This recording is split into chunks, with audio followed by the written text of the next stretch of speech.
Pembangunan adalah upaya untuk menyeimbangkan distribusi pembangunan secara merata di berbagai wilayah yang bertujuan untuk mengurangi kesenjangan antar wilayah, termasuk kesenjangan dalam akses terhadap layanan kesehatan dan juga pendidikan. Pemerataan pembangunan juga merupakan strategi yang penting dalam mengentaskan kemiskinan di daerah-daerah terpencil dan terpinggirkan. Pekerjaan sebagai pemulung seringkali tidak menjamin pendapatan yang stabil, fluktuasi harga barang bekas, dan kesulitan dalam menemukan barang-barang yang dapat dijual dan mengakibatkan ketidakstabilan ekonomi bagi para pemulung.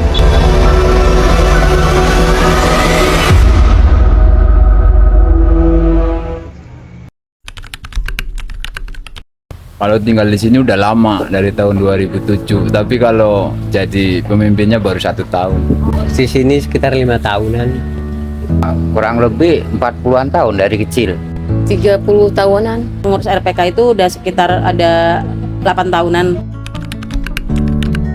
Ya, langkahnya kita harus bekerja keras bersama. Ya seperti inilah tukang pulung mah keadaannya ya begini. Jadi ya kemungkinan ya kalau kenyataan mah kekurangan, tapi ya gimana lagi ya, pasti kekurangan. Ya, ngambil barang-barang bekas. Untuk mengatasi kemiskinan ya orang harus bekerja ya, nggak harus ngandelin orang ngasih gitu. Mau nggak mau kan dia harus berusaha sendiri juga. Kalau kayak ada sumbangan dari mana-mana gitu Kak, kita arahkan ke sini. Misalnya kalau kayak kakak-kakak kayak gini ya gitu, terus dari pihak RPK, Mama Queen ini ada kakak ini mau pengabdian masyarakat, paling kita arahkan ke sini buat keluarga yang di sekitar Lapak dan sekitarnya. Karena tergantung pemimpinnya juga, Mbak. Ya, kalau pemimpinnya emang yang bertanggung jawab ya kemungkinan Lapak itu membaik. Kalau pemimpinannya yang rada buruk ya bisa kebalik gitu. Membaik, Bu. Ya mungkin kalau pertemuan 1 minggu sekali ada hebatnya komunikasi. Misalnya ada yang sakit apa gimana harus ngomong ke saya. Ibaratnya saya kan ketuanya lah, ibaratnya kayak gitu. Ya keadaannya ya beginilah, stabil aja, nggak ada kemiskinan istilahnya. Ya emang namanya faktor keadaan kan, ya kita kan namanya orang usaha gini, tempo-tempo rezekinya ada, tempo-tempo kurang dari segitu penghasilan. Stabil, tergantung orangnya juga dia mau berusaha atau enggak. Kayaknya sih biasa aja ya, masih kayak gini-gini aja. Istilahnya belum ada perubahan yang signifikan gitu ya. Maksudnya nggak berubah agak tinggi-tinggi banget gitu, enggak. Tapi nggak merendah juga. Maksudnya ya stabil aja.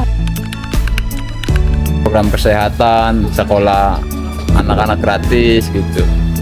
Jadi ya bingung mau minta apa lagi.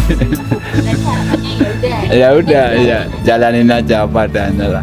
Diadakan apa ya, kerajinan ibu-ibu ya buat biar bisa dia penambahan income buat hari-hari gitu. Ya, kalau saya istilahnya ya barangkali ya istilahnya kan ada bantuan, kemungkinan ya harapannya kalau ada yang mau membantu mah silakan gitu, kita bantuan. Tapi kalau nggak ada istilahnya ya nggak jadi masalah sih, baru sebetulnya begitu nih. Mudah-mudahan kelanjutannya yang sehat, yang bermanfaat lah, jadi tukang pulung di sini kayak gitu. Sebenarnya sih aku pengen ada kayak apa ya, kayak bikin kerajinan tangan kayak gitu ya Kak ya. Jadi kita pengennya sih memberdayakan ibu-ibu yang emang notabene emang pemulung kan.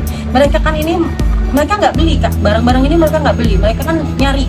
Nah, pikiran aku kalau misalnya mereka udah nyari kayak gitu, paling cuma nyari modal buat beli si talinya ini ya, buat beli melilitkannya itu gitu.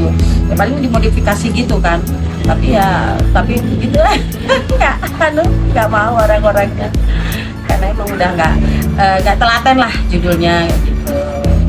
Jadi mereka lebih seneng bersihin, kumpulin, udah jual. Jatuhnya jual barang bersih gitu lah, botol aqua bersih, gelas aqua bersih. Ya kadang dikasih penyuluhan ke warga gitu. supaya mereka nggak ngandelin orang dulu. Itu biasanya kita share di grup. Kalau kayak ini kan mau ada kegiatan PAUD nih nanti hari ini jam 10 nih. Rencananya kita mau naik odong-odong nih Kak, anak-anak PAUD. Nah itu udah aku share di grup. Jadi aku woro-woro gitu. Jadi biar anak-anak pada datang, ayo pada datang ntar PAUD kita mau jalan-jalan loh naik odong-odong kayak gitu. Terus untuk kayak info-info juga sekedar info gitu, aku sih share di grup aja. Simpan gitu aja sih pertanyaan. Makasih banyak ya. Oh ya, makasih ya. Makasih ya Kak. Oh iya, iya. Iya. Banyak ya Bu. Banyak ya Pak. Iya Kak, sama-sama Kak. Langkah konkret yang telah dilakukan oleh pihak RPTRA untuk mengatasi kemiskinan di Kampung Pemulung yaitu dengan cara berbagai jenis sumber sumbangan yang akan diarahkan ke Kampung Pemulung oleh pihak RPTRA. Untuk seluruh informasi, kegiatan, dan program yang akan dilaksanakan biasanya akan diinformasikan ke dalam grup oleh Ketua RPTRA selaku pengurus RPTRA. Namun, beberapa dari mereka terdapat masyarakat yang belum mempunyai akses telepon seluler. Meskipun telah melakukan berbagai upaya untuk mengatasi kemiskinan di Kampung Pemulung ini, tetapi perubahan signifikan masih sulit dicapai karena kendala budaya dan preferensi dari warga Kampung Pemulung yang masih sulit. Kalau kayak kita kedatangan kakak-kakak kayak gini kita senang gitu Kak. Menambah pengetahuan kita juga, kayak penyuluhan-penyuluhan dari kakak-kakak yang lain gitu itu Mbak juga Kak. Jadi apa yang kita nggak tahu tadinya, jadi kakak-kakak datang ke sini jadi kita tahu. Pada dasarnya kita senang menerima ilmu dari kakak-kakak.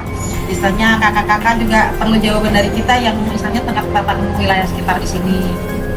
Baik teman-teman, dalam penelitian ini dapat disimpulkan bahwa untuk mengubah keadaan ekonomi hanya dapat dilakukan pribadinya itu sendiri, yang dimana tugas ketua RPTA hanyalah pembantu atau pemberi fasilitas untuk pribadi itu sendiri, dari mulai hal kecil perkembangannya, maka hal besar akan mengikuti juga, dan akhirnya diharapkan Indonesia dapat mewujudkan Indonesia Emas 2045.